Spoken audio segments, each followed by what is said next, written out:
Tout ce qu'on peut nommer dans les cieux des cieux ne vient qu'au Père des cieux des cieux. Toute domination visible est dans l'invisible. Toute puissance visible est dans l'invisible. Toute souveraineté visible est dans l'invisible. Et toute autorité visible est dans l'invisible n'a été remis que dans les 7 cieux à Christ. Bien. Que signifient les 7 cieux? C'est pas la vidéo, hein. Mais les 7 cieux signifient quoi? Quand les prophètes, ils avaient des visions, les 7 cieux signifient les grades. Ça signifie le niveau de l'intelligence, la capacité de comprendre. Plus un prophète allait dans le deuxième, dans chaque cieux, plus son intelligence augmentait. C'est pour ça qu'on appelle ça le monde des âmes. Le monde des âmes, c'est quoi? C'est le monde de l'intelligence. Vous comprenez? Ce n'est pas le monde des esprits, non. C'est le monde des intelligences. Donc, celui qui est dans le monde des âmes, il a une intelligence supérieure à un être humain tout court. Celui qui est dans les cieux, il a une intelligence supérieure aux êtres matériels. Vous comprenez? C'est ça le monde des âmes. Le monde des âmes, ce sont des mondes, des gens qui ont la capacité de comprendre. Vous comprenez? Quand tu dépasses le monde des âmes, ça s'appelle le monde spirituel. Mais néanmoins, nous les mortels, nous sommes aussi des esprits. Parce que nous pensons, c'est-à-dire nous sommes aussi des esprits, mais nous sommes des esprits matériels. Aussi, dans le monde des âmes, ce sont aussi des esprits, mais ce sont des esprits du monde de l'intelligence, donc des esprits de l'âme. Vous comprenez? Ils n'ont pas la même, comment je peux dire, ils n'ont pas la même spiritualité que ceux qui sont dans le monde spirituel. Nous qui sommes dans le monde matériel, nous n'avons pas la même spiritualité. C'est quoi la spiritualité? C'est la vie centrée sur Dieu. Vous comprenez? C'est la vie centrée sur l'éternel Dieu. Donc, nous qui sommes sur le monde matériel, nous n'avons pas la même capacité de comprendre l'éternel. Vous comprenez? Or, ceux qui sont dans le monde matériel de l'âme, ils n'ont pas la même capacité de comprendre l'éternel que ceux qui sont dans le monde spirituel. Ceux qui sont dans le monde spirituel, ceux qui existent dans le grand cieux, parce qu'il existe des cieux, des cieux. Vous comprenez? Ceux qui existent dans le grand cieux, ce sont des êtres spirituels. Donc, ils ont une capacité à comprendre l'éternel de A à Z. C'est ça le monde spirituel. Vous comprenez? Ils ont une représentation de l'éternel de A à Z. Vous comprenez? C'est pour ça que la vraie vie éternelle n'existe pas dans le monde de l'âme. La vraie vie éternelle, ça n'existe pas dans le monde des âmes. Ça existe dans le monde spirituel. Mais néanmoins, Christ va venir. Christ vient régner sur terre. Il vient régner dans le monde des 7 cieux. Vous comprenez?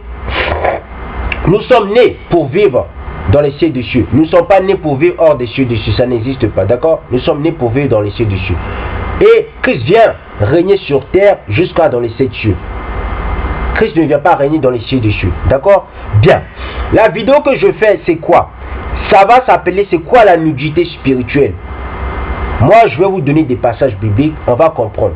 C'est quoi la nudité spirituelle? Bien. Je vais prendre 4 passages des Écritures. Je vais vous les donner, les passages des Écritures. Exode 20, 26. Genèse 9, 20, 29. Genèse 3, 1, 7. Le livre d'Adam, page 11. J'ai le livre d'Adam, d'accord? J'ai presque tous les livres d'apocryphes des patriarches. Bien. Je vais d'abord prendre Genèse 9. Celui qui ne lit pas le livre d'Adam, celui qui ne lit pas la Genèse, celui qui ne lit pas le livre de Jubilé, celui qui ne lit pas le livre d'Adam, il ne va rien comprendre de la Bible. Vous comprenez? Donc, vous les panafricanistes, vous les égyptologues, vous venez dire, oui, le Dieu de la Bible, il aime l'esclavage. Parce que vous, en fin de compte, toi, Kem Info, tu as fui, non? Parce qu'on disait la vérité, Kem Info. Je vais faire plein de vidéos, hein? Kem Info. Vous avez fui parce que vous êtes des, comment ils appellent? Vous acceptez que Atom a créé le ciel, a créé votre ciel imaginaire avec son sperme. Atom s'est masturbé pour créer votre ciel à vous. Donc, vous acceptez qu'un créateur se masturbe. Donc, un créateur, il n'a pas besoin d'une femme, donc il se masturbe, hein, pour créer les cieux. Donc, c'est ce que vous aimez. Bien, mes frères. Je ne vais pas trop m'attarder dessus. Parce que si j'explique plein de choses de l'égyptologie, ce n'est pas essentiel. Ce n'aura pas de sens. Ce n'aura pas d'intelligence. Vous comprenez, mes frères, mes soeurs? Bien. Donc, on va prendre c'est quoi la nudité. Donc, avant de parler de quelque chose, il faut d'abord être un docteur dans ça. Il faut être un expert dans ça. Donc, quand nous, on vient parler de la Bible, on n'est pas des pasteurs, nous. D'accord? Nous, on connaît plein de choses que les pasteurs. Je ne suis pas là pour me vanter. Parce que j'ai fait plein de vidéos qui démontrent que les pasteurs ne vous disent pas. D'accord? Bien. Donc, je vais prendre Genèse 9. Genèse 9, 20, 29. Genèse 9, 20, 29. Noah commença à cultiver le sol et planter de la vigne. Il but du vin et devient ivre. Mais le vin qu'il a bu là, vous allez voir ça signifie quoi, hein? Vous allez voir. Si bien qu'il se dénuda au milieu de sa tente, la tente c'est le pays. Comme le père de Canaan vit la nudité de son père et en parla à ses deux frères qui se trouvaient à l'extérieur. Mais que représente la nudité que Canaan avait vue? Vous allez voir. Vous allez bien comprendre. Ceux qui lisent la Bible, ceux qui prennent seulement un passage de la Bible, ce sont les chrétiens. Les chrétiens sont bernés. Pourquoi? Parce qu'ils prennent qu'un seul passage des Écritures. Or moi, je veux prendre tous les passages qui parlent de la nudité. D'accord?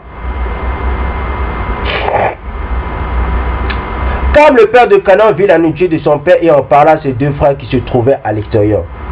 Alors Sem et Japheth prirent un manteau, le mirent sur leur épaule, marchèrent à reculer et couvrirent la nudité de leur père. Comme ils détournaient la tête, ils ne virent pas la nudité de leur père. Lorsqu'il eut fini de cuver son vin, Noah apprit ce qu'il lui avait fait son fils cadet et dit: maudit soit Canaan qui soit le dernier des esclaves pour ses frères. Et dit encore: béni soit l'Éternel, le Nzambi de Sem, et que Canaan soit son esclave. Donc on dit que Canaan, donc on dit que les Tutsis ce sont des Phéniciens, on dit que les Pygmées tout ça ce sont des Phéniciens, qui soient notre esclave. Donc toi qui aimes info, je vais faire plein de vidéos sur toi, ne t'inquiète pas. Je vais pas te dénigrer, je vais vous mettre nu en fin de compte. D'accord? Laissez-moi le temps, ça se peut même en 2016 je vais le faire. Non, je dis en 2016, en 2018 je vais le faire. Pour l'instant je ne suis pas là. Mais donc, on dit que les Cananéens soient l'esclave. Mais l'esclave, écoutez, si vous êtes des bisounours, et la vie c'est pas un bisounours. La vie c'est un ordre.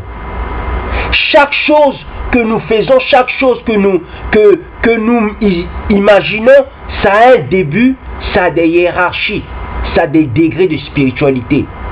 Que ce soit dans la musique, il y a des musiques que vous aimez, il y a des musiques que vous aimez pas.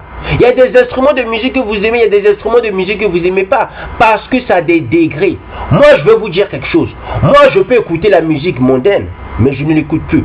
Je peux écouter la musique mondaine. Il y a une semaine de cela, j'écoutais une musique d'un musicien qui s'appelle Montana. Avec un asiatique métis noir. J'écoutais sa musique parce que ça montrait une image de la femme noire respectueuse. Mais à force d'écouter cette musique, vous savez, j'ai compris que derrière cette musique, il y avait de la... Comment on appelle ça? Il y avait de l'envoûtement. J'ai cette capacité. À force d'écouter quelque chose, je peux déceler les choses. À force de regarder des choses spirituelles, je peux décider les choses. Vous comprenez? Je vais faire une vidéo qui va démontrer comment Ève a été envoûtée. Ève a été envoûtée comment? C'est par la musique. Donc, les femmes noires, si on vous charme par la musique, parce que c'est par ça que Ava a été envoûtée. Donc, la femme noire, elle est plus manipulable par la musique qu'un homme, si vous ne le savez pas. Je vais faire une vidéo dessus, d'accord? Bien. Donc, on dit que le Dieu de Sem et que Canaan soit son esclave. Mais les Tutsis ne veulent pas être esclaves de les Bantous. Vous comprenez? Celui qui connaît son histoire connaît son adversaire. Je répète, celui qui connaît son histoire connaît son adversaire. D'accord? Bien.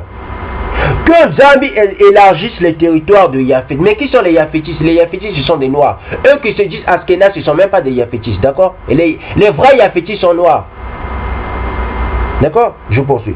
Que Nzambi élargisse le territoire de Japheth, qu'il habite dans les temps de Sem, et que Canaan soit son esclave. Donc on voit que Canaan c'est son esclave. C'est qui les Cananéens? Les mêmes Keminfo là, les Keminfo qui dit oui, les Européens sont venus nous ramener la Bible. Même, et toi ma soeur là, et toi là, toi qui dis que les Cananéens, les Phéniciens ce sont des bonnes personnes. Mais ma soeur, les mêmes Cananéens ce sont des mêmes... Toi tu es camerounaise, non Keminfo? Toi, tu es camerounaise quand même, non? N'est-ce pas, non? Tu es une Bantou de la tribu de Juda, non? Même les mêmes gens là, ce sont les mêmes gens qui sont en train de faire que tes frères camerounais en train d'ouvrir les ventes de ta soeur qui veulent mettre des enfants au monde. Ils ont pas d'argent pour subvenir, pour faire sortir leurs enfants, pour naître leurs enfants. Il existe plein de cas, je peux expliquer. Toi, ma soeur, qui est Bantou camerounaise, hein? Ce sont les mêmes Canaillons que tu es en train de valoriser. Ce sont les mêmes qui sont en train de vous faire souffrir. Pourquoi? Parce que toi, tu te crois intelligente, tu te crois bornée, tu crois que tu connais ton histoire. D'accord? Ce sont les mêmes gens qui vous font souffrir, ce sont les mêmes gens que tu revalorises. D'accord? Bien. Je vais terminer avec ce passage qui dit: et que Canaillon soit son esclave. Noah a vécu 350 ans après le déluge. Il vécut en tout 950 ans puis mourit. Bon. Je vais maintenant prendre... Pourquoi Noah a vécu 950 ans? Parce qu'il avait l'esprit de l'Éternel. Vous comprenez? Il avait la connaissance de l'Éternel. Il avait la sagesse de l'Éternel. Il avait l'amour de l'Éternel. C'est pour ça qu'il a vécu 950 ans. Il connaissait plein de choses. Bien. Donc dans ce passage, on a vu la nudité. D'accord? Bien. On va maintenant prendre Genèse 3. On va prendre Genèse 3, 1-7. Le serpent est le plus rusé de tous les animaux sauvages que l'Éternel Nzambi avait fait. Et dit à la femme, Nzambi a-t-il vraiment dit: vous ne mangez aucun des fruits des arbres du jardin. Mais que représentent les fruits du jardin? Ce sont des esprits. D'accord? Chaque arbre, ce sont des esprits. Je vous avais déjà dit dans plusieurs vidéos, chaque mot du dictionnaire, ce sont des esprits. Même le mot infini, c'est l'esprit infini. Le mot amour, c'est l'esprit d'amour. Le mot, comment je peux dire, sentiment, c'est l'esprit de sentiment. Chaque mot que nous employons, ça a des esprits. Vous comprenez? Même la connaissance, c'est un esprit. D'accord. Donc on disait, vous ne mangerez aucun des fruits des arbres du jardin. Les jardins là, ça représentait les esprits. Vous comprenez? La femme répondit au serpent: nous mangeons du fruit des arbres du jardin. Cependant, ce qui concerne le fruit de l'arbre qui est au milieu du jardin, Nzambi a dit: vous ne mangerez pas et vous n'y toucherez pas, sinon vous mourrez. Pourquoi ils allaient mourir? Parce que nombreux, ils n'arrivent pas à comprendre. Ils disent: mais Nzambi, il a tout fait que son peuple est en train de mourir. Ce n'est pas Nzambi. Non. Écoutez, je ne vais pas me vanter, d'accord? C'est faux. L'Éternel, tout ce que l'Éternel fait, c'est parfait.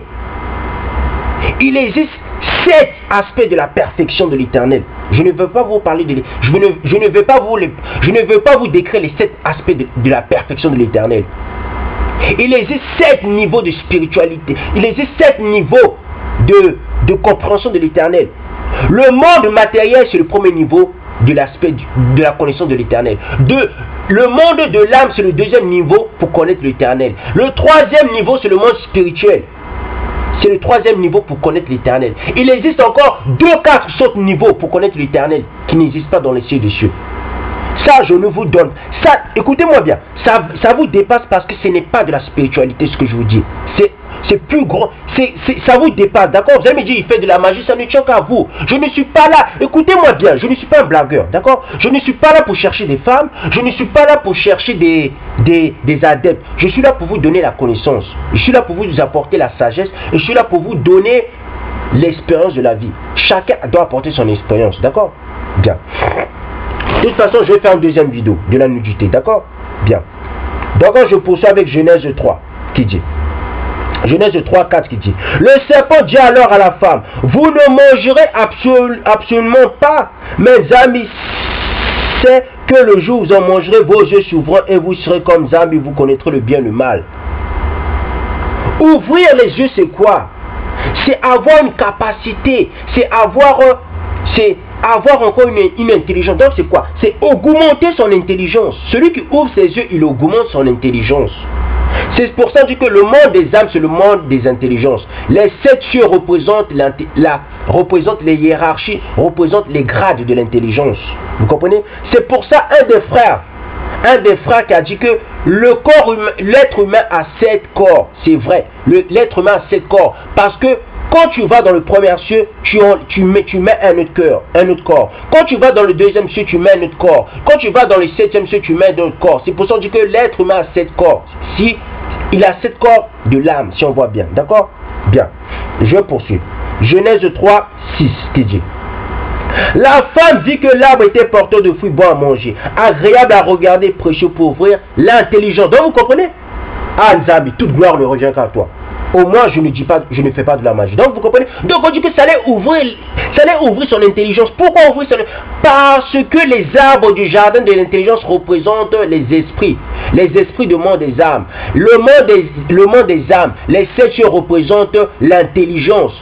Plus tu augmentes, plus tu vas dans le 2e ciel, tu augmentes ton intelligence. Plus tu vas dans le 3e ciel, tu augmentes ton intelligence. Vous comprenez? Donc, quand on dit qu'il ne faut pas manger l'arbre de la connaissance du bien et du mal, ça ne veut pas dire que quand tu vas manger l'arbre de la connaissance du bien et du mal, tu seras égaux à l'éternel. C'est faux. Parce que l'éternel, pour connaître l'éternel, il y a 7 niveaux, il y a 7 aspects de l'éternel. Je vous ai dit, le monde de l'âme, c'est un des aspects de l'éternel pour connaître l'éternel. Le monde de l'âme, c'est le 2e aspect de l'éternel pour connaître l'éternel. Le monde spirituel, c'est le 3e aspect pour connaître l'éternel. Il existe encore 4 autres aspects pour connaître l'éternel. D'accord? Bien. Donc je poursuis. La femme vit que l'arbre était porteur de fruits bons à manger, agréable à regarder, précieux pour ouvrir l'intelligence. Donc on voit que les anges sont là pour ouvrir l'intelligence. Les arbres du jardin d'Éden sont là pour ouvrir l'intelligence. La sagesse, ce n'est pas l'éternel. La sagesse est là pour ouvrir l'intelligence. D'accord? Je poursuis.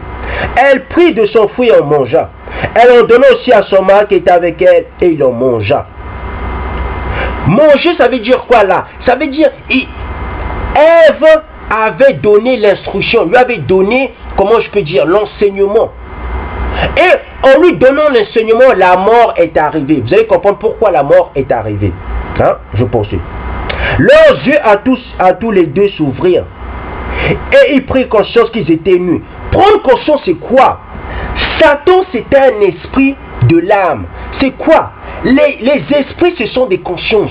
Vous comprenez? Ce sont des consciences vivantes. Ce ne sont pas des esprits vivants, si on voit bien. Les anges, ce sont des consciences vivantes. Celui qui a une conscience vivante, il a une capacité de enregistrer quelque chose. Il a une capacité de comprendre la chose la plus rapidement possible. Les anges, ils ont une capacité de comprendre les choses les plus rapidement que nous. Nous ne sommes pas des conscients. Nous sommes des consciences, mais nous ne sommes pas des consciences vivantes. C'est quoi une conscience vivante? C'est quoi une conscience tout court? Demandez à l'Éternel, il va vous expliquer. Parce que là, j'ai pas le temps. D'accord? Là, il ne me reste que 2 minutes, puis la vidéo va se terminer. Donc, il dit, et ils prirent conscience qu'ils étaient nus. Mais nus là, ça veut dire quoi? Nus là, ça ne veut pas dire qu'ils étaient nus. Non, c'est faux. Hein? Ça ne veut pas dire qu'ils étaient nus. Hein? Nus ou ils n'ont pas d'habits. Non, ce n'est pas ça. Je poursuis. Ils attachèrent des feuilles de figuier ensemble et ils s'enfuirent des ceintures. C'est faux. Les habits là, ce ne sont pas eux qui les ont attachés. Ce sont des esprits qui ont fait des habits pour eux. Vous allez comprendre quand je vais un jour parler de la spiritualité, du début de l'originalité du jardin d'Éden. D'accord? Je poursuis. Quand ils ont entendu la voix de l'Éternel, Dieu en train de parcourir le jardin vers le soir, l'homme et sa femme se cachaient loin de l'Éternel Dieu au milieu des jardins. Bien. Je vais prendre un autre passage des Écritures. On va prendre Exode 20. D'accord? Vous allez comprendre à partir de Exode 20, c'est quoi la nudité? Exode 20, 26. D'accord? Exode 20, 26. Vous allez comprendre c'est quoi la nudité. Exode 20, 26 qui dit: Moïse dit au peuple, n'ayez pas peur car c'est pour vous mettre à l'épreuve que Zambie est venu. Et c'est pour que vous ayez sa crainte devant les yeux afin de ne pas pécher. Le peuple restait à bonne distance, mais Moïse s'approcha de la nuée et se trouvait Zambie. L'Éternel annonça à Moïse: voici ce que tu diras aux Israélites. Vous avez vu que je vous ai parlé depuis le ciel. Vous ne ferez pas de Zambie en argent et en or pour me les associer, vous ne en ferez pas. Vous ne ferez pas de Zambie en argent et en or pour me les associer, vous ne les en ferez pas. C'est un autel en terre que vous me construiras et tu offriras des holocaustes et des sacrifices de communion. Tes pièces de petit et de gros bétail. Partout où je rappellerai mon nom, je viendrai vers toi et je te bénirai.